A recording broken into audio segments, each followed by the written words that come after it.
Pelit atau kikir adalah salah satu sifat yang dibenci Allah Subhanahu wa Ta'ala. Di dalam Islam sendiri telah diajarkan agar menjadi manusia yang bersifat dermawan. Bahkan dalam sebuah hadis dijelaskan, apakah ada penyakit yang lebih berbahaya daripada sifat bakhil? Hadis riwayat Tabrani. Lalu, bagaimana dengan nasib orang yang pelit dalam Islam?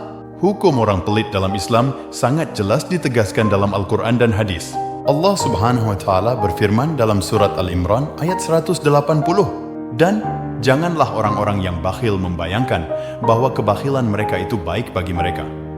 Sebenarnya, kebakhilan mereka itu adalah buruk bagi mereka. Mereka akan dibawa ke dalam apa yang mereka bakhilkan itu pada hari kiamat. Dan juga dari hadis riwayat Bukhari dan Muslim disebutkan bahwa Rasulullah Shallallahu Alaihi Wasallam bersabda, orang yang pelit adalah orang yang keji dan orang yang pelit adalah orang yang jahat. Berdasarkan ayat-ayat dan hadis tersebut, jelas tergambar larangan keras terhadap sikap pelit dalam Islam. Orang yang pelit akan mendapatkan konsekuensi hukumnya di hari akhirat, yaitu dibawa ke dalam kebakhilan mereka sebagai hukuman atas perbuatan pelit yang mereka lakukan selama hidupnya. Dengan demikian, dalam pandangan Islam, sikap pelit memiliki hukum yang sangat buruk, dan sebagai umat Islam, kita dianjurkan untuk selalu berbuat baik dan tidak pelit dalam berbagi rezeki kepada sesama.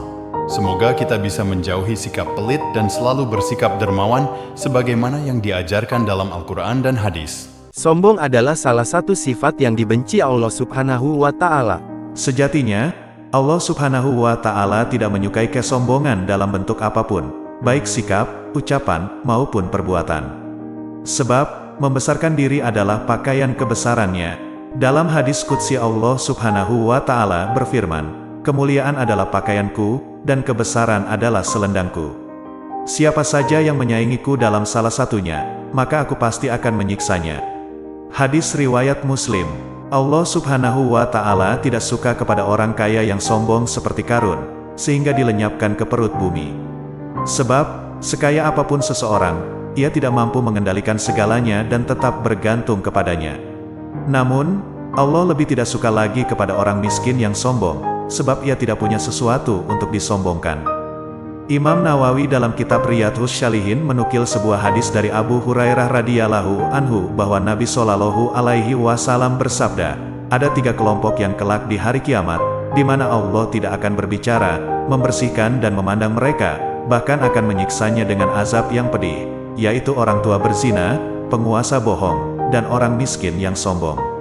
Hadis riwayat Muslim. Setidaknya, ada 4 pertanda orang miskin yang sombong, yakni: pertama, enggan berdoa. Allah Subhanahu wa Ta'ala sangat senang kepada seorang hamba yang taat dan selalu meminta kepadanya. Setiap permohonan akan dipenuhi dengan caranya sendiri. Namun, jika orang miskin enggan berdoa, maka itulah pertanda kesombongan sekiranya pun berdoa, tidak sepenuh hati. Ya Allah, berikanlah aku, jika engkau mau. Hadis riwayat Muslim. Kedua, malas melaksanakan tugas. Semestinya orang miskin harus sungguh-sungguh memenuhi kebutuhan hidup dan mewujudkan cita-citanya. Namun, jika orang miskin malas ibadah, bekerja, belajar atau lalai akan janji, maka itulah pertanda kesombongan. Ketiga, suka melanggar aturan. Tujuan agama diturunkan agar hidup manusia menjadi tertib, disiplin dan bertanggung jawab. Seorang muslim wajib patuh pada aturan Allah dan Rasul-Nya. Begitupun masyarakat harus mematuhi peraturan yang dibuat oleh pemerintah atau pemimpinnya. Namun, jika orang miskin suka melanggar aturan atau tidak mau mendengarkan nasihat, itulah pertanda kesombongan. Keempat, tak pandai berterima kasih. Orang kaya yang tulus tidak mengharapkan balasan dari orang yang ditolongnya. Namun, orang miskin wajib berterima kasih atas kebaikan yang diterimanya. Barang siapa yang tidak berterima kasih kepada manusia, maka ia tidak bersyukur kepada Allah. Hadis riwayat Ahmad. Namun, jika orang miskin tidak pandai berterima kasih, itulah pertanda kesombongan. Akhirnya, tiada yang patut disombongkan, sebab semua kekayaan dan kekuasaan akan sirna pada waktunya. Namun, ketika seseorang yang sudah miskin dan sombong pula, maka tiada lagi yang berharga pada dirinya, lalu, orang-orang pun akan membiarkannya merana dalam kesendirian. Allahu a'lam bishawab. Ketamakan ulama atau ulama su adalah salah satu sifat yang dibenci Allah Subhanahu wa Ta'ala. Sahabat, semestinya orang-orang yang Allah berikan ilmu, terutama ilmu agama padanya, semakin merindukan akhirat dan memahami dunia sebagai tempat ujian semata. Akan tetapi pada kenyataannya, tidak sedikit ulama yang terjebak gemerlapnya harta dan kekuasaan, sehingga kerakusannya terhadap dunia membuatnya berani menjadikan agama sebagai barang komoditas yang diperjualbelikan pada penguasa. Al-Ghazali membedakan dua macam ulama, ulama dunia dan ulama akhirat. Yang pertama adalah ulama buruk atau ulama su, menggunakan ilmunya untuk bersenang-senang dengan dunia atau untuk memperoleh kedudukan dan posisi. Yang kedua, ulama yang dimuliakan Islam. Mengenai hal ini, Rasulullah Shallallahu Alaihi Wasallam bersabda, "Celakalah bagi umatku dari ulama buruk yang menjadikan agama ini sebagai komoditas, yang mereka jual pada para penguasa mereka di zamannya demi meraup keuntungan untuk diri mereka sendiri. Allah pasti tidak akan menjadikan bisnis mereka memperoleh keuntungan." Hadis riwayat Hakim. Apakah yang biasa dilakukan oleh ulama yang memiliki ketamakan terhadap dunia? 1. Menjadi budak uang. Tidak sedikit ulama yang berlebihan dalam mencari uang dari dakwah yang dilakukannya, sehingga syahwat menguasainya dan ia masuk dalam golongan budak uang. Celaka budak dinar, budak dirham, dan budak khamisah, suatu jenis pakaian. Apabila diberi dia ridho dan bila tidak diberi dia murka. Hadis riwayat Al-Bukhari nomor 2887 dari Abu Hurairah. Ibnu Hajar berkata, budak dinar adalah orang yang mencarinya dengan semangat tinggi. Bila mendapatkannya, dia menjaganya seolah-olah dia menjadi khadim, pembantu, dan budak. Dan At-Tibi berkata, dikhususkan kata budak untuk menggelarinya, karena dia berkubang dalam cinta kepada dunia serta segala bentuk syahwatnya, layaknya seorang tawanan yang tidak memiliki upaya untuk melepaskan dirinya. Rasulullah tidak mengatakan malik atau pemilik, tidak pula orang yang menghimpun dinar. Jelas bahwa seorang ulama yang menukar ilmu dan fatwanya sekadar untuk harta dan kekuasaan, maka sesungguhnya ia lebih layak disebut sebagai budak dinar daripada ulama, ustadz atau ustazah. 2. Cinta ketenaran. Allah membenci ulama yang hanya berbangga dengan ilmu yang dimiliki dan ingin menarik perhatian orang ramai terhadap kepintarannya, bukan untuk menyeru pada Allah. Tak main-main, ancaman untuk para ulama yang sekadar membanggakan ilmunya adalah neraka. Janganlah kamu mempelajari ilmu supaya kamu dapat saling berbangga dengan sesama orang berilmu dan supaya orang-orang bodoh bertengkar serta supaya menarik perhatian orang ramai kepadamu. Barang siapa yang berbuat seperti itu, ia berada di neraka.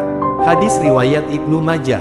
Maka, amat penting para ulama mengingat adanya amanah dari ilmu yang Allah titipkan pada mereka, yakni untuk disampaikan agar masyarakat makin mendekat pada Allah, bukan sekadar untuk berbangga diri dengan ilmu yang dimilikinya. Ketiga, menyembunyikan kebenaran untuk menguntungkan penguasa.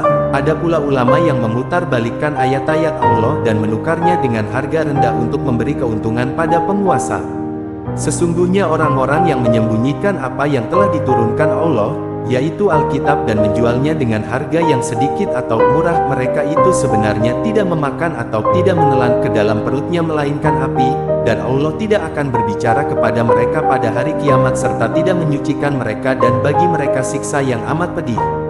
Quran Surah Al-Baqarah 174. Sahabat, semoga Allah melindungi kita dari para ulama yang memiliki ketamakan terhadap dunia.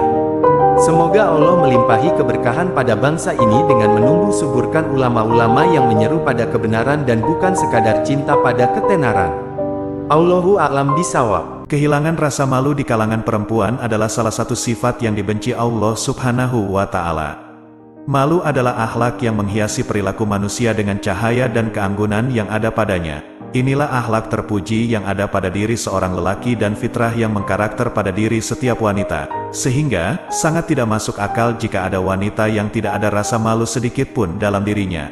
Rasa manis seorang wanita salah satunya adalah buah dari adanya sifat malu dalam dirinya.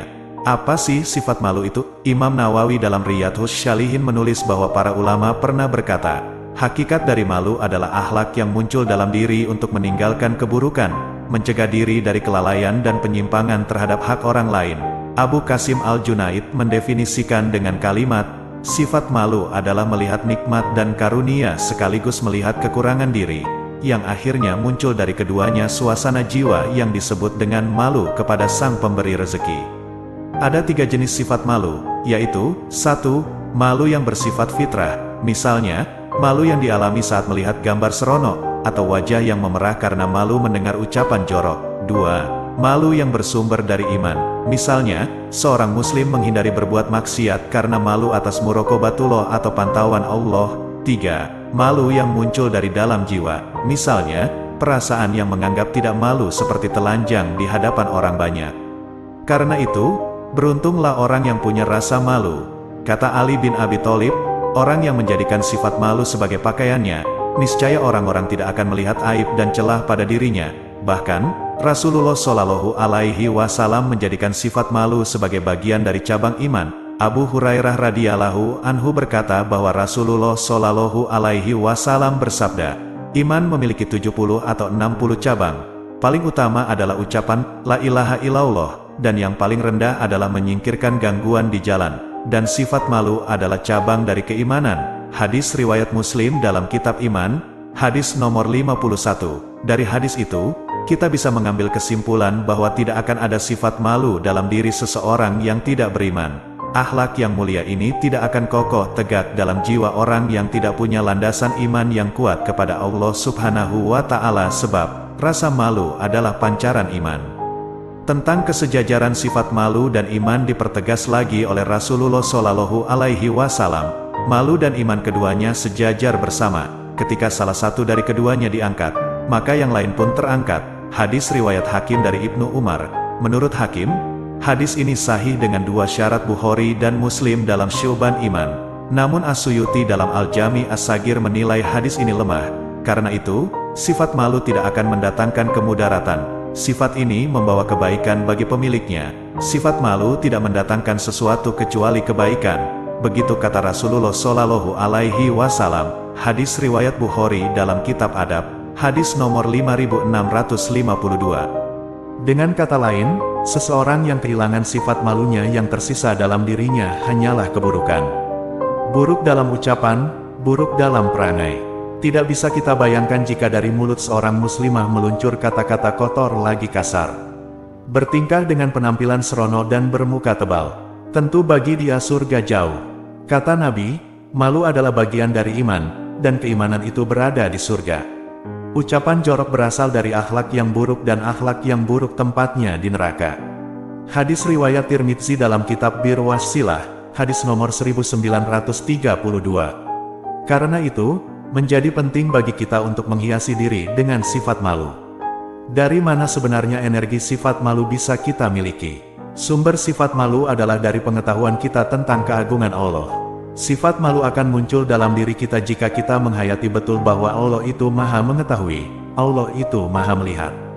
Tidak ada yang bisa kita sembunyikan dari penglihatan Allah. Segala lintasan pikiran, niat yang terbersit dalam hati kita, semua diketahui oleh Allah Subhanahu wa Ta'ala. Jadi, sumber sifat malu adalah muraqabatullah. Sifat itu hadir ketika kita merasa di bawah pantauan Allah Subhanahu wa Ta'ala. Dengan kata lain, ketika kita dalam kondisi ihsan, sifat malu ada dalam diri kita. Apa itu ihsan? Engkau menyembah Allah seakan melihatnya. Jika engkau tidak melihatnya, sesungguhnya Ia melihatmu. Begitu jawaban Rasulullah Shallallahu Alaihi Wasallam atas pertanyaan Jibril tentang ihsan. Itulah sifat malu yang sesungguhnya. Sebagaimana yang sampai kepada kita melalui Abdullah bin Mas'ud bahwa Rasulullah Shallallahu Alaihi Wasallam bersabda, malulah kepada Allah dengan malu yang sebenar-benarnya. Kami berkata, ya Rasulullah, Alhamdulillah, kami sesungguhnya malu. Beliau berkata, bukan itu yang aku maksud. Tetapi malu kepada Allah dengan malu yang sesungguhnya, yaitu menjaga kepala dan apa yang dipikirkannya, menjaga perut dari apa yang dikehendakinya. Ingatlah kematian dan ujian, dan barang siapa yang menginginkan kebahagiaan alam akhirat, maka ia akan tinggalkan perhiasan dunia. Dan barang siapa yang melakukan hal itu, maka ia memiliki sifat malu yang sesungguhnya kepada Allah. Hadis riwayat Tirmidzi dalam kitab Sifatul Qiyamah, hadis nomor 2382. Ingat, malu, bukan pemalu. Pemalu atau khajal adalah penyakit jiwa dan lemah kepribadian akibat rasa malu yang berlebihan. Sebab, sifat malu tidaklah menghalangi seorang muslimah untuk tampil menyuarakan kebenaran. Sifat malu juga tidak menghambat seorang muslimah untuk belajar dan mencari ilmu. Contohlah Ummu Sulaim al-Ansyariyah. Dari Zainab binti Abi Salamah, dari Ummu Salamah Ummu Mukminin berkata, suatu ketika Ummu Sulaim, istri Abu Talha, menemui Rasulullah Shallallahu Alaihi Wasallam seraya berkata, "Ya Rasulullah, sesungguhnya Allah tidak malu pada kebenaran.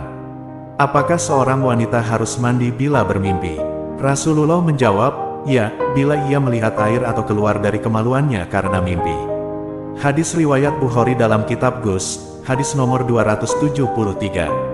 Saat ini banyak muslimah yang salah menempatkan rasa malu.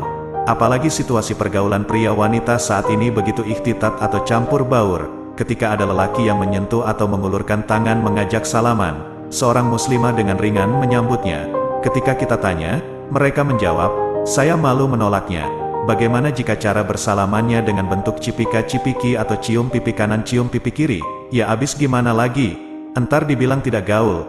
Bahkan ketika dilecehkan oleh tangan-tangan jahil di kendaraan umum, tidak sedikit muslimah yang diam tak bersuara. Ketika kita tanya kenapa tidak berteriak atau menghardik lelaki jahil itu, jawabnya, "Sekali lagi, saya malu." Jelas itu penempatan rasa malu yang salah. Tapi, anehnya tidak sedikit muslimah yang lupa akan rasa malu saat mengenakan rok mini. Betul kepala ditutupi oleh jilbab kecil, tapi busana ketat yang dipakai menonjolkan lekak-lekuk tubuh. Betul mereka berpakaian, tapi hakikatnya telanjang. Jika dulu underwear adalah busana sangat pribadi, kini menjadi bagian gaya yang setiap orang bisa lihat tanpa rona merah di pipi. Begitulah jika urat malu sudah hilang. Bila kamu tidak malu, lakukanlah apa saja yang kamu inginkan. Begitu kata Rasulullah Shallallahu Alaihi Wasallam. Hadis riwayat Bukhari dalam kitab Ahadisul Anbiya, hadis nomor 3225, ada 3 pemahaman atas sabda Rasulullah itu. Pertama, berupa ancaman, perbuatlah apa yang kamu kehendaki, sesungguhnya Dia Maha melihat apa yang kamu kerjakan. Quran Surat Fusilat, ayat 40. Kedua, perkataan Nabi itu memberitakan tentang kondisi orang yang tidak punya malu. Mereka bisa melakukan apa saja karena tidak punya standar moral, tidak punya aturan. Ketiga, hadis ini berisi perintah Rasulullah Shallallahu Alaihi Wasallam kepada kita untuk bersikap wara atau menahan diri dari hal-hal yang akan memberikan kemudaratan bagi dirinya. Jadi, kita menangkap makna yang tersirat bahwa Rasulullah berkata, "Apa kamu tidak malu melakukannya? Kalau malu, menghindarlah." Salman Al-Farisi punya pemahaman lain lagi tentang hadis itu.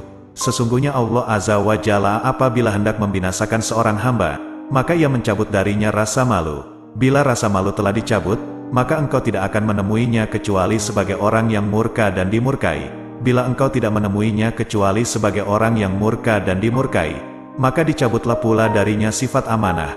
Bila sifat amanah itu dicabut darinya, maka engkau tidak akan menjumpainya selain sebagai pengkhianat dan dikhianati. Bila engkau tak menemuinya selain pengkhianat dan dikhianati, maka rahmat Allah akan dicabut darinya. Bila rahmat itu dicabut darinya, maka engkau tidak akan menemukannya selain sosok pengutuk dan dikutuk. Bila engkau tidak menemukannya selain sebagai pengkutuk dan dikutuk, maka dicabutlah darinya ikatan Islam. Begitu kata Salman. Hadis riwayat Ibnu Majah dalam kitab Fitan, hadis nomor 4044.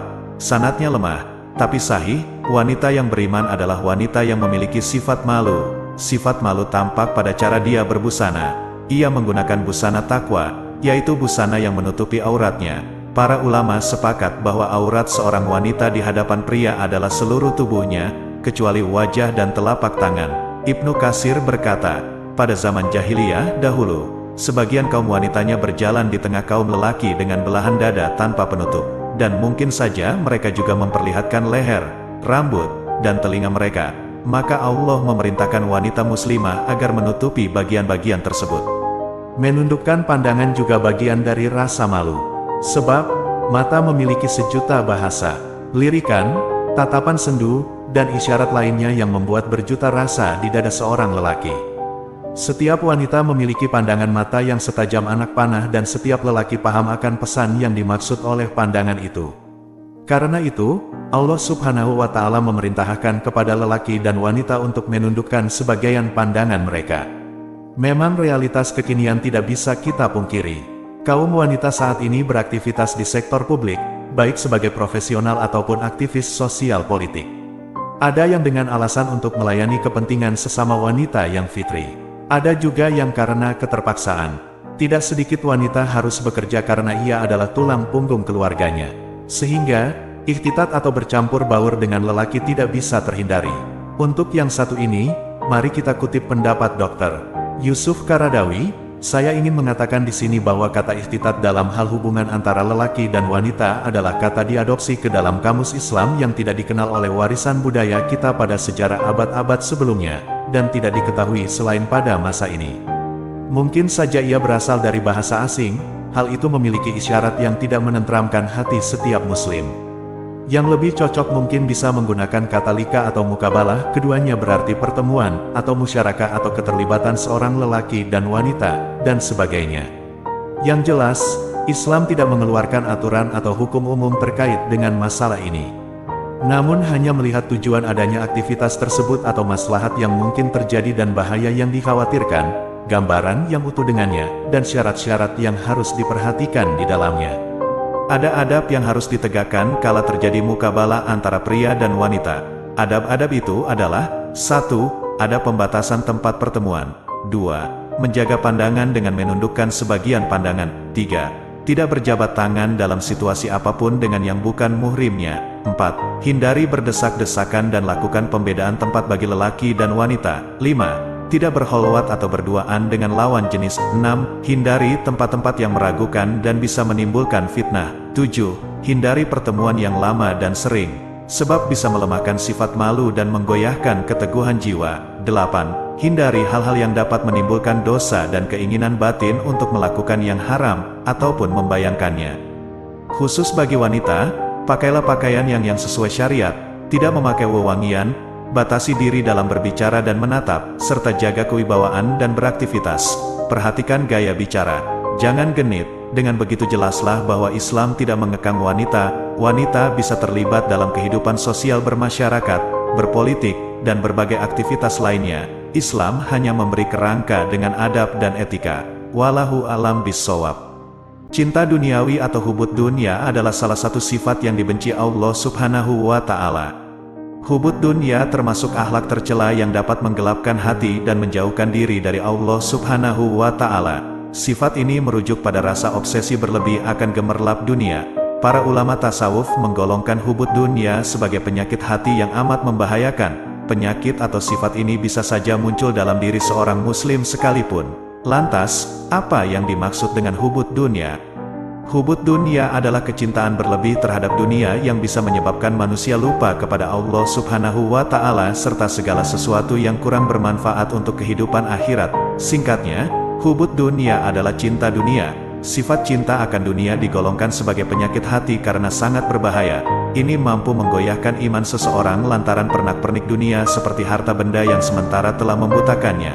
Padahal, tempat kembali manusia sebenarnya adalah akhirat yang abadi. Dalam surat Al-Ankabut ayat 64, Allah Subhanahu wa Ta'ala berfirman, kehidupan dunia ini tidak lain hanyalah senda gurau dan permainan.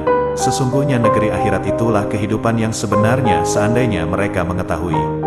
Penyakit hubud dunia yang tertanam dalam hati kaum muslim mampu menjadi sumber kehancuran umat Islam. Rasulullah Shallallahu Alaihi Wasallam melalui sabdanya pernah memperingatkan, cinta kepada dunia adalah pangkal semua kesalahan. Hadis riwayat Baihaqi dari Imam Hasan Al-Basri. Perihal hubud dunia, Nabi Shallallahu Alaihi Wasallam juga sangat mengkhawatirkannya jika sifat ini ada pada umat Islam. Rasulullah Shallallahu Alaihi Wasallam bersabda, demi Allah, bukan kemiskinan yang aku khawatirkan akan menimpa diri kalian. Akan tetapi, aku khawatir jika dunia ini dibentangkan untuk kalian sebagaimana ia dibentangkan untuk orang-orang sebelum kalian sehingga kalian berlomba sebagaimana mereka berlomba. Dan akhirnya kalian hancur sebagaimana mereka hancur.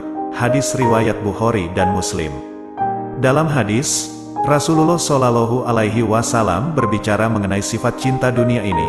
Sauban berkata bahwa Rasulullah Shallallahu Alaihi Wasallam bersabda, hampir saja para umat yang kafir dan sesat mengerumuni kalian dari berbagai penjuru, sebagaimana mereka berkumpul menghadapi makanan dalam piring. Kemudian seseorang bertanya, katakanlah wahai Rasulullah, apakah kami pada saat itu sedikit? Rasulullah Shallallahu Alaihi Wasallam berkata, bahkan kalian pada saat itu banyak, akan tetapi kalian bagai sampah yang dibawa oleh air hujan. Allah akan menghilangkan rasa takut pada hati musuh kalian dan akan menimpakan dalam hati kalian. Lalu seseorang bertanya kembali, apa itu? Wan Rasulullah Shallallahu Alaihi Wasallam, cinta dunia dan takut mati. Hadis riwayat Abu Dawud nomor 4297 dan Ahmad nomor 278. Syekh Muhammad Nashiruddin Al-Albani menyatakan hadis tersebut sahih. Dari Abu Hurairah radhiyallahu anhu, Nabi Shallallahu alaihi wasallam bersabda, hati orang yang sudah tua renta itu sama dengan hati pemuda dalam kecintaan pada dua perkara. 1. Panjang usia. 2. Cinta harta. Hadis riwayat Muslim nomor 1046, dalam syarah Mawsu'ah Durar Saniyah dijelaskan, dalam hadis ini terdapat faedah bahwa kecintaan pada dunia dan kebencian pada kematian, kadarnya sama antara orang muda dengan orang tua. Syekh Said bin Waf Al-Qahtani menjelaskan makna dari hadis tersebut. Hati orang yang sudah tua renta tetap benar-benar cinta harta dan menancap kuat seperti kekuatan seorang pemuda. Dalam hadis ini ada ancaman bagi orang yang berambisi pada dunia, senang untuk menumpuk-numpuk dunia, dan senantiasa mengharap-harapkan dunia. Orang seperti ini akan terus berambisi pada dunia sampai ia mati. Az-Zakah fil Islam, halaman 337. Syekh Abdul Aziz bin Bas juga menjelaskan makna dari hadits tersebut. Maksud dari semua hadis ini adalah agar tidak menyibukkan diri dengan harta, dan waspada terhadap fitnah atau godaan harta. Manusia yang memiliki penyakit hubud dunya memiliki ciri-ciri sebagai berikut. 1. Menganggap dunia sebagai tujuan utama dan bukan sebagai sarana menggapai kebahagiaan di akhirat kelak. 2. Menghalalkan segala cara tanpa memperhatikan halal haramnya untuk mengumpulkan harta benda. 3. Bersifat kikir atau pelit sehingga tidak mau menyedekahkan harta maupun mengeluarkan zakat. 4. Tidak puas dengan apa yang dimiliki sehingga bertindak serakah dan tamak atau rakus. 5. Tidak bersyukur dengan nikmat yang ada meski sedikit. Apabila penyakit cinta dunia sudah ada dalam diri seseorang, maka itu bisa berdampak negatif. Berikut bahaya dari sifat hubud dunia. 1. Cinta dunia membuat manusia lalai untuk beribadah kepada Allah Subhanahu wa Ta'ala. 2. Dapat melemahkan dan menggerus iman seseorang. 3. Hubud dunia bisa mendatangkan penyakit hati lainnya, seperti tamak, ria, iri dan dengki. 4. Membuat manusia tidak melakukan hal yang bermanfaat bagi dirinya kelak di akhirat. Untuk menghindari sifat dan penyakit cinta dunia yang berbahaya ini, manusia dapat menghindarinya dengan cara-cara berikut. 1. Mengingat bahwa hidup di dunia hanyalah sementara, sehingga sebaiknya tidak terlena dengan itu. 2. Memperbanyak mengingat kematian. 3. Menumbuhkan sifat qanaah dalam diri, yakni rela menerima dan merasa cukup dengan apa yang dimiliki. 4. Senantiasa mengingat Allah Subhanahu wa Ta'ala dengan berzikir. 5. Menguatkan iman dalam hati dengan mendekatkan diri kepadanya. 6. Menerapkan muraqabah atau meyakini bahwa Allah Subhanahu wa Ta'ala menyaksikan semua tindakan kita. 7. Khusyuk dan ikhlas dalam melaksanakan ibadah. 8. Sadar bahwa dunia dan seisinya adalah amanah darinya sehingga seluruhnya kelak akan dipertanggungjawabkan. Hubud dunia disebutkan sebagai wujud rapuhnya iman dan buruknya akhlak seseorang. Karena itu, mari hindari sifat atau penyakit hati satu ini serta teguhkan iman kita kepada Allah Subhanahu wa Ta'ala. Wallahu alam bissawab. Bermalas-malasan adalah salah satu sifat yang dibenci Allah Subhanahu wa Ta'ala. Rasa malas merupakan salah satu perasaan yang disebabkan kurangnya motivasi diri dalam melakukan sesuatu. Di antara bentuk kelalaian seseorang karena ia lupa bahwa ia adalah seorang makhluk yang lemah. Penyebab lainnya orang menjadi malas adalah melupakan urgensi dalam ibadah. Allah Subhanahu wa Ta'ala sangat membenci hambanya yang kerap merasa malas, entah dalam beraktivitas maupun beribadah. Seperti yang tercantum dalam surat An-Nahl ayat 75, Allah membuat perumpamaan dengan seorang hamba sahaya yang dimiliki yang tidak dapat bertindak terhadap sesuatu pun. Quran Surat An-Nahl ayat 75. Untuk menghindari hal itu, alangkah baiknya kita selalu berusaha mengingat Allah Subhanahu wa Ta'ala. Salah satu caranya yakni dengan perbanyak berdoa. Berikut ini doa yang harus dibaca ketika rasa malas menghampiri. Doa tersebut diriwayatkan oleh Anas bin Malik radhiyallahu anhu berkata bahwa Rasulullah Shallallahu alaihi wasallam biasa membaca doa, "Ya Allah, aku berlindung kepadamu dari kelemahan, rasa malas, rasa takut, kejelekan di waktu tua, dan sifat kikir.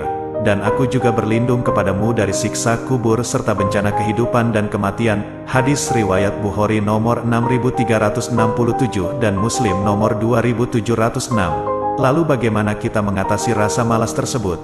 Di sini saya mengutip 5 trik dari dokter terapis fisik untuk mengatasi rasa malas. 1. Jangan buang-buang waktu. Salah satu alasan orang merasa stuck dan tidak puas dengan karir dan hidup mereka adalah banyaknya waktu yang terbuang sia-sia. Cara terbaik agar hidup lebih bahagia adalah memanfaatkan waktu sebaik mungkin. Singkirkan aktivitas yang hanya membuang waktu dan tidak menambah nilai dalam hidup. Caranya, mulailah mengerjakan tugas harian seefisien mungkin dan mendelegasikan tugas yang bisa dikerjakan orang lain. Ketika kita berhasil menyelesaikan tugas seefisien mungkin, kita bisa melakukan banyak hal yang kita sukai. Dengan memaksimalkan waktu, kita bisa melakukan banyak hal yang membuat hidup lebih terasa memuaskan dan tidak tergesa-gesa. 2. Mengenali diri sendiri. Sangat penting untuk memahami diri sendiri agar kita bisa mencintai diri kita sendiri. Ketika kita tahu apa yang membuat diri kita bersemangat, kekuatan dalam diri, dan jenis lingkungan kerja yang cocok dengan kepribadian, jadwal kerja yang bisa membuat semangat, maka kita bisa memilih karir yang selaras dengan kepribadian kita. Untuk mengetahui semua hal tersebut, kita harus benar-benar memahami diri sendiri. Lakukan percobaan untuk menemukan sistem kerja yang cocok. Kita bisa melakukan variasi jam kerja, lokasi urutan penyelesaian tugas atau siapa rekan kerja kita. Ambil tindakan dan buat beberapa perubahan kecil di hari kerja. 3. Lakukan pekerjaan sesuai passion. Sangat susah untuk mencintai diri sendiri jika kita merasa seperti melakukan pekerjaan yang tidak berarti. Namun, ketika kita bersemangat, pekerjaan akan terasa menyenangkan tak peduli berapapun gaji kita. Ketika kita merasa bersemangat dengan pekerjaan yang kita lakukan, karir kita menjadi sangat memuaskan dan akan membawa dampak besar. 4. Pilih karir yang sesuai dengan kehidupan ideal kita. Kebanyakan orang memilih karir terlebih dahulu, kemudian mencoba menyesuaikan hidup mereka dengan karir yang dimiliki. Mereka mengorbankan kehidupan pribadi demi pekerjaan yang belum tentu disukainya. Sebaiknya, kita memilih karir yang sesuai dengan gaya hidup dan jadwal yang kita inginkan. Ketika kita memilih karir yang selaras dengan kehidupan dan impian, maka akan terasa jadi sangat menyenangkan. 5. Lakukan yang terbaik. Mungkin pekerjaan kita tidak terlalu menyenangkan. Saat kita berencana untuk resign, gunakan waktu yang tersisa untuk melakukan hal terbaik yang kita bisa. Kita bisa mengajukan diri untuk menjadi mentor bagi karyawan baru atau bertanggung jawab atas proyek yang berjalan. Ketika kita mulai fokus untuk melakukan yang terbaik, kita mulai menciptakan lingkungan yang positif dan menularkannya kepada lingkungan sekitar. Semoga kita semua terhindar dari sifat malas yang sangat dibenci Allah Subhanahu wa Ta'ala. Wallahu alam bissawab. Kezaliman penguasa adalah salah satu sifat yang dibenci Allah Subhanahu wa Ta'ala. Jadi pemimpin tentu banyak ujiannya. Tidak mudah bagi seseorang untuk bisa memimpin tanpa dibekali moral, akhlak, dan kemampuan yang mumpuni. Pemimpin harus bisa bersikap adil, jujur, dan tidak semena-mena. Pemimpin tidak boleh mencelakai rakyat dan bangsanya. Pemimpin tidak boleh zalim. Kezaliman penguasa dalam Islam dapat bervariasi tergantung pada konteks sejarah, budaya, dan politik yang melingkupinya. Dalam sejarah Islam, ada contoh-contoh yang menyoroti permasalahan kezaliman penguasa dan cara Islam memberikan pedoman tentang kepemimpinan yang adil dan beretika. Dalam ajaran Islam, pemerintah atau penguasa diwajibkan untuk bertindak dengan keadilan, kebijaksanaan, dan menghormati hak asasi manusia. Namun, sepanjang sejarah, terdapat pula contoh-contoh ketidakadilan yang dilakukan oleh penguasa, baik dalam bentuk penyalahgunaan kekuasaan, pelanggaran hak asasi manusia, atau tindakan represif terhadap rakyat. Salah satu contoh terkenal dalam sejarah Islam adalah masa kekuasaan beberapa penguasa otoriter yang menggunakan agama sebagai alat untuk memperkuat kekuasaan mereka. Mereka mungkin menggunakan fatwa atau interpretasi agama yang sempit untuk membenarkan tindakan-tindakan represif mereka terhadap lawan politik atau kelompok minoritas. Tetapi, penting untuk diingat bahwa Islam sebagai agama memberikan pedoman yang jelas tentang prinsip-prinsip keadilan, kesetaraan, dan kebebasan. Dalam Al-Quran, misalnya, terdapat ayat-ayat yang menekankan pentingnya keadilan, baik dalam urusan pemerintahan maupun dalam kehidupan sehari-hari. Masyarakat Muslim juga memiliki tanggung jawab untuk menuntut keadilan dan akuntabilitas dari para pemimpin mereka. Ini dapat dilakukan melalui cara-cara yang sesuai dengan hukum dan tradisi Islam, seperti memberikan nasihat kepada penguasa, berpartisipasi dalam proses politik, dan mengambil langkah-langkah hukum jika diperlukan. Dalam konteks sejarah dan kekinian, narasi tentang kezaliman penguasa dalam Islam seringkali menjadi panggilan untuk mempertimbangkan kembali nilai-nilai keadilan, kesetaraan, dan akuntabilitas dalam praktek pemerintahan. ini adalah bagian penting dari diskusi tentang bagaimana masyarakat Muslim dapat mewujudkan prinsip-prinsip Islam dalam tata kelola pemerintahan mereka dan memastikan bahwa kekuasaan tidak disalahgunakan untuk kepentingan pribadi atau kelompok tertentu. Dalam Islam, terdapat beberapa dalil yang menyoroti tentang kezaliman penguasa dan pentingnya memerintah dengan keadilan. Hai orang-orang yang beriman, jadilah kamu penegak keadilan, menjadi saksi karena Allah, sekalipun terhadap dirimu sendiri, atau ibu bapak dan kaum kerabatmu, jika ia kaya ataupun miskin, maka Allah lebih tahu keduanya. Maka janganlah kamu mengikuti hawa nafsu karena ingin menyimpang dari keadilan, dan jika kamu memutarbalikkan kata-kata atau enggan mengadilinya, maka sesungguhnya Allah adalah Maha mengetahui akan apa yang kamu kerjakan. Quran Surat An-Nisa ayat 135. Ayat tersebut menekankan bahwa keadilan harus ditegakkan bahkan jika menyangkut diri sendiri atau orang-orang terdekat, dan bahwa mengikuti hawa nafsu atau berpihak tidak sesuai dengan keadilan. Dalam hadis riwayat Abu Dar Al-Ghifari, Rasulullah Shallallahu Alaihi Wasallam bersabda, "Takutlah kepada keadilan, sebab keadilan itu menjadi cahaya di hari kiamat. Takutlah kepada kezaliman, sebab kezaliman itu adalah kegelapan di hari kiamat. Janganlah kalian berlaku kejam, janganlah kalian berlaku curang, janganlah kalian mengintimidasi dan janganlah kalian saling membenci. Jadilah hamba-hamba Allah yang bersaudara." Hadis riwayat Muslim. Hadis ini menegaskan bahwa kezaliman adalah kegelapan di hari kiamat, sehingga menekankan pentingnya menjauhi kezaliman dan mematuhi prinsip-prinsip keadilan dalam kehidupan sehari-hari. Dalam sejarah Islam, terdapat contoh-contoh penguasa yang melakukan kezaliman terhadap rakyatnya. Salah satu contoh yang terkenal adalah masa kekuasaan Yazid bin Muawiyah yang terlibat dalam peristiwa tragedi Karbala, di mana cucu Nabi Muhammad Shallallahu Alaihi Wasallam, Imam Husain, dan pengikutnya dibantai secara kejam. Peristiwa ini menjadi simbol dari penindasan dan kezaliman penguasa terhadap orang-orang yang berjuang untuk keadilan. Dari dalil-dalil tersebut, dapat disimpulkan bahwa Islam menekankan pentingnya keadilan dalam pemerintahan dan mengecam segala bentuk kezaliman. Penguasa dalam Islam diharapkan untuk bertindak dengan adil, menghormati hak asasi manusia, dan memerintah dengan bijaksana demi kesejahteraan umatnya. Wallahu a'lam bishawab. Rasa takut para tentara atau pejuang dalam menghadapi musuh adalah salah satu sifat yang dibenci Allah Subhanahu wa Ta'ala. Dalam Islam sendiri, tentara atau pejuang yang berperang memiliki keyakinan dan prinsip yang berbeda dalam menghadapi musuh. Meskipun mereka mungkin merasakan rasa takut seperti halnya manusia lainnya, keyakinan mereka dalam melawan musuh berasal dari ajaran Islam yang mengatur bagaimana perang harus dijalani dan bagaimana sikap mereka dalam menghadapinya. Dan berikut beberapa prinsip Islam yang relevan dalam konteks perang antara lain. Ketakwaan kepada Allah. Tentara Muslim diajarkan untuk memiliki takwa atau ketaatan kepada Allah dalam segala hal, termasuk dalam pertempuran. Mereka percaya bahwa kemenangan dan keberhasilan hanya dapat dicapai dengan izin Allah, dan oleh karena itu, mereka mengandalkannya dalam setiap langkah yang diambil. Keadilan dalam perang. Islam menetapkan prinsip-prinsip yang ketat terkait dengan perang. Salah satunya adalah prinsip keadilan dalam perlakuan terhadap musuh. Tentara Muslim diperintahkan untuk tidak menyerang wanita, anak-anak, orang-orang yang tidak bersenjata, dan tempat ibadah. Bersiap sedia dan berani.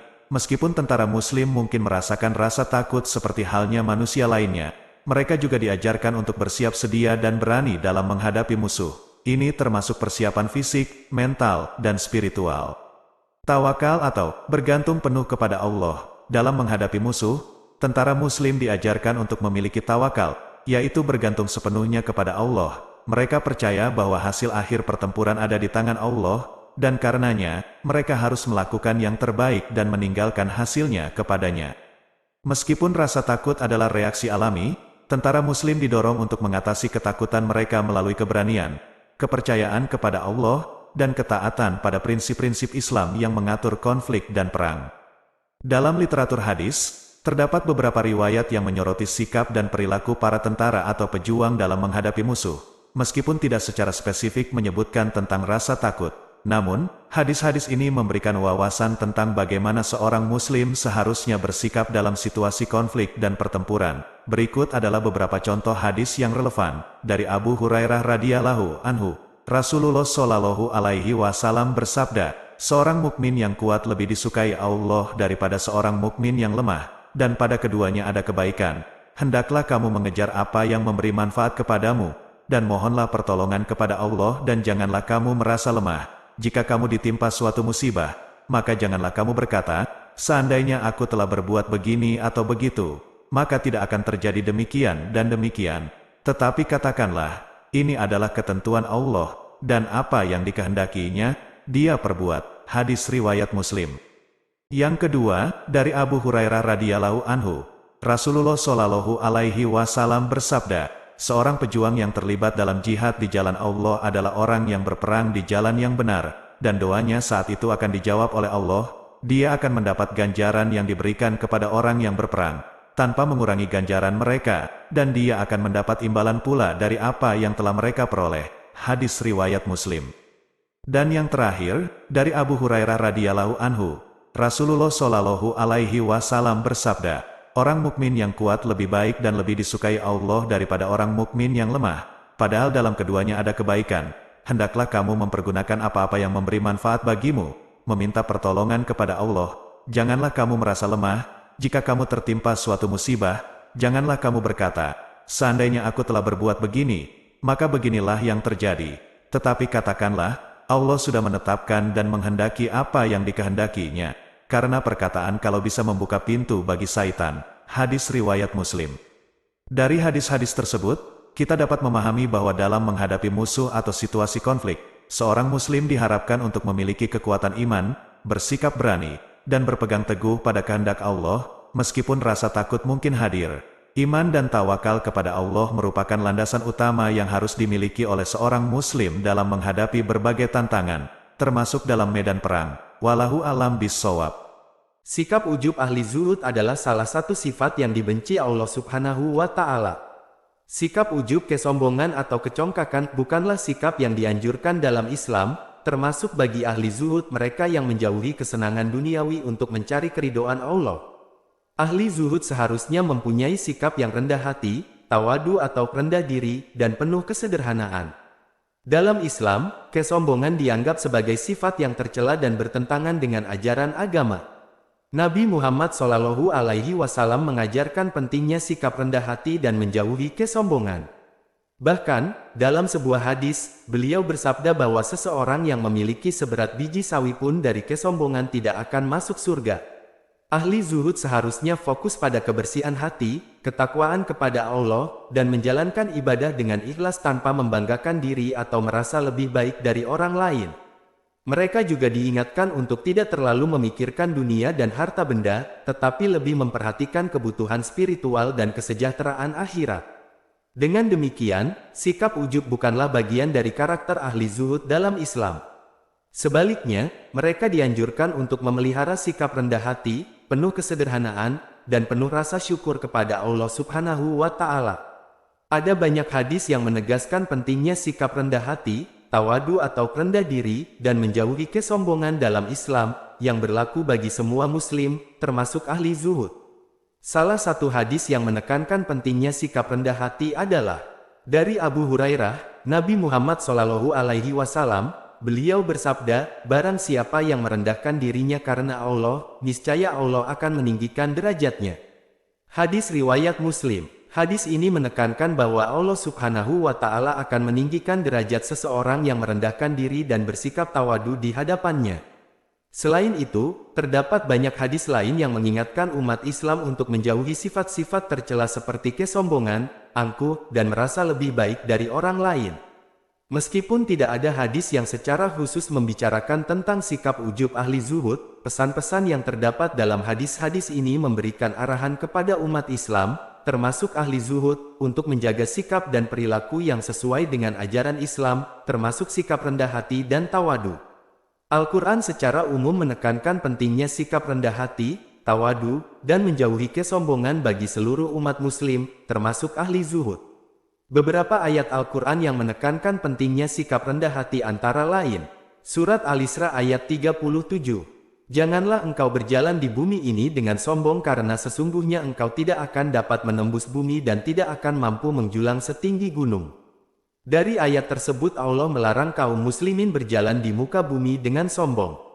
Berjalan dengan sombong di muka bumi bukanlah sikap yang wajar, karena bagaimanapun kerasnya derap kaki yang dihentakkan di atas bumi, tidak akan menembus permukaannya dan bagaimanapun juga tingginya ia mengangkat kepalanya, tidaklah dapat melampaui tinggi gunung. Bahkan ditinjau dari segi ilmu jiwa, orang yang biasa berjalan dengan penuh kesombongan, berarti dalam jiwanya terdapat kelemahan. Ia merasa rendah diri, sehingga untuk menutupi kelemahan dirinya, ia berjalan dengan sombong dan berlagak dengan maksud menarik perhatian orang lain. Allah Subhanahu wa Ta'ala menegaskan bahwa mereka sekali-kali tidak akan dapat menembus bumi dan menyamai tinggi gunung. Hal ini bertujuan agar kaum muslimin menyadari kelemahan-kelemahan yang terdapat pada diri mereka, bersikap rendah hati, dan tidak bersikap takabur. Sebab, sebagai manusia yang memiliki kemampuan terbatas, mereka tidak akan sanggup mencapai sesuatu di luar kemampuan dirinya. Di dalam ayat ini terdapat juga celaan bagi orang-orang musyrik yang suka bermegah-megah, menyombongkan diri karena harta kekayaan dan menghambur-hamburkannya, suka bermabuk-mabukan, dan berzina. Surat Luqman ayat 18. Janganlah memalingkan wajahmu dari manusia karena sombong, dan janganlah berjalan di bumi ini dengan angkuh. Sesungguhnya Allah tidak menyukai setiap orang yang sombong lagi sangat membanggakan diri. Ayat tersebut menjelaskan janganlah kamu sombong. Janganlah kamu memalingkan wajah dari manusia secara congkak dan janganlah berjalan di muka bumi dengan angkuh. Bersikaplah tawaduk dan rendah hati kepada siapapun. Sungguh, Allah tidak menyukai dan tidak pula melimpahkan kasih sayangnya kepada orang-orang yang sombong lagi membanggakan diri. Pesan-pesan yang terdapat dalam Al-Quran mengajarkan umat Islam untuk menjauhi sifat-sifat tercela seperti kesombongan, angkuh, dan merasa lebih baik dari orang lain. Sebagai gantinya, Al-Quran mendorong umat Islam untuk memelihara sikap rendah hati, tawadu, dan penuh kesederhanaan.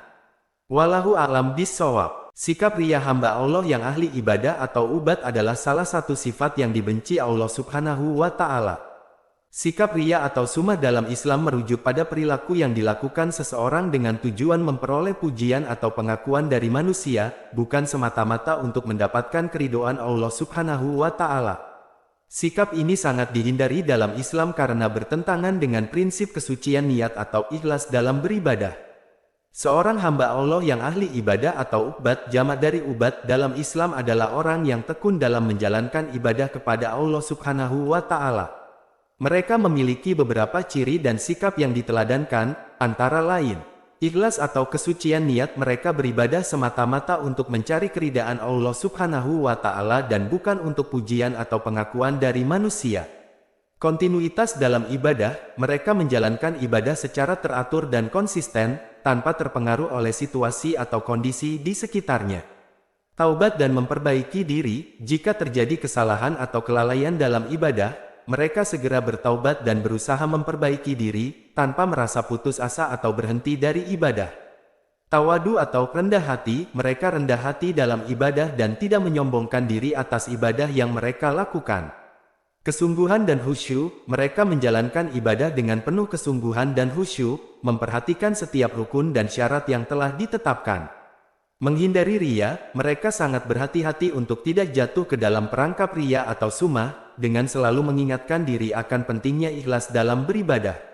Mengamalkan ilmu, mereka tidak hanya menjalankan ibadah secara mekanis, tetapi juga berusaha untuk memahami makna dan hikmah di balik setiap ibadah yang mereka lakukan. Berbuat baik kepada sesama, selain ibadah kepada Allah Subhanahu wa Ta'ala, mereka juga aktif dalam berbuat kebaikan kepada sesama makhluk, baik dengan memberi nasihat, bantuan, maupun dukungan. Sikap dan perilaku ini menjadi cerminan dari seorang hamba Allah yang berusaha menjadi ahli ibadah atau ubat, yakni mereka yang beribadah dengan penuh keikhlasan dan ketekunan, serta berusaha untuk memperbaiki diri secara terus-menerus dalam mencari keridhaannya. Berikut adalah beberapa hadis yang menyinggung tentang sikap riya dalam ibadah. Dari Abu Hurairah radhiyallahu anhu, Rasulullah shallallahu alaihi wasallam bersabda, dari tanda kebaikan seseorang dalam Islam adalah meninggalkan apa yang tidak bermanfaat baginya baik dalam perkataan maupun perbuatan. Hadis riwayat Tirmidzi. Dari Abu Hurairah radhiyallahu anhu, Rasulullah shallallahu alaihi wasallam bersabda, sesungguhnya Allah tidak memandang kepada rupa kalian dan harta benda kalian, tetapi Dia memandang kepada hati dan amalan kalian. Hadis riwayat Muslim. Dari Abu Hurairah radhiyallahu anhu, Rasulullah Shallallahu Alaihi Wasallam bersabda, perumpamaan orang yang memperbaiki salatnya adalah seperti seonggok besi yang bersih. Apabila di atasnya dituangkan air hujan, maka ia menjadi bersih. Dan perumpamaan orang yang tidak memperbaiki salatnya adalah seperti seonggok tanah, apabila di atasnya dituangkan air hujan, maka ia akan menjadi liat. Hadis riwayat Bukhari dan Muslim. Dari Abu Hurairah radhiyallahu anhu, Rasulullah Shallallahu Alaihi Wasallam bersabda, sesungguhnya yang pertama kali diadili pada hari kiamat adalah urusan ibadah seseorang. Jika ibadahnya baik, maka baginya keselamatan dan keberuntungan, tetapi jika rusak, maka hilanglah keberuntungan dan kebinasaannya. Hadis riwayat Tirmidzi. Dalam hadis-hadis ini, Rasulullah Shallallahu Alaihi Wasallam menekankan pentingnya keikhlasan dalam ibadah serta menunjukkan bahwa Allah lebih mengutamakan kebersihan hati dan keikhlasan dalam beribadah daripada penampilan atau harta benda seseorang. Ini menjadi peringatan bagi umat Islam untuk menjaga niat dalam beribadah dan menghindari sikap riya yang dapat merusak keikhlasan ibadah. Dalam Al-Quran, Allah Subhanahu wa Ta'ala mengingatkan umatnya tentang bahaya riya atau sumah dan pentingnya beribadah dengan ikhlas. Beberapa ayat yang relevan dengan sikap riya dalam ibadah adalah sebagai berikut.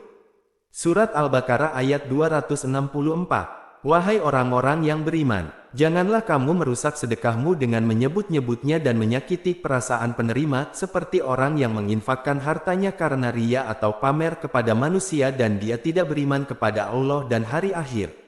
Perumpaannya orang itu seperti batu licin yang di atasnya ada debu, kemudian batu itu ditimpa hujan lebat, maka tinggallah batu itu licin lagi. Mereka tidak memperoleh sesuatu apapun dari apa yang mereka kerjakan. Dan Allah tidak memberi petunjuk kepada orang-orang kafir. Ayat ini menekankan pentingnya memberikan sedekah atau amal kebaikan dengan ikhlas, tanpa menyebut-nyebut atau memperlihatkan kepada orang lain untuk mendapatkan pujian atau pengakuan dari mereka. Allah menegaskan bahwa amal yang dilakukan dengan tujuan riya, tidak akan mendatangkan kebaikan dan tidak akan diterima di sisinya. Lalu, Surat Al-Munafikun ayat 4. Apabila engkau melihat mereka, tubuhnya mengagumkanmu. Jika mereka bertutur kata, engkau mendengarkan tutur katanya dengan saksama karena kefasihannya. Mereka bagaikan seonggok kayu yang tersandar. Mereka mengira bahwa setiap teriakan kutukan ditujukan kepada mereka. Mereka itulah musuh yang sebenarnya. Maka, waspadalah terhadap mereka.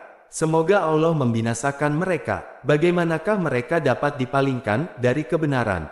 Ayat ini menyindir perilaku orang-orang munafik yang berusaha menarik perhatian orang lain dengan penampilan dan perkataan mereka, sementara hati dan niat mereka tidak lurus. Allah memperingatkan agar orang-orang beriman waspada terhadap mereka dan menjaga agar tidak terjebak dalam perilaku semacam itu. Dari kedua ayat tersebut, dapat disimpulkan bahwa Allah menegaskan pentingnya beribadah dengan ikhlas dan menjauhi sikap riya dalam menjalankan amal ibadah. Orang-orang yang beriman harus berusaha menjaga niat baik dan tulus dalam setiap amal ibadahnya, karena Allah menilai bukan hanya dari apa yang terlihat oleh manusia, tetapi juga dari keadaan hati dan niat mereka. Wallahu a'lam bishshawab.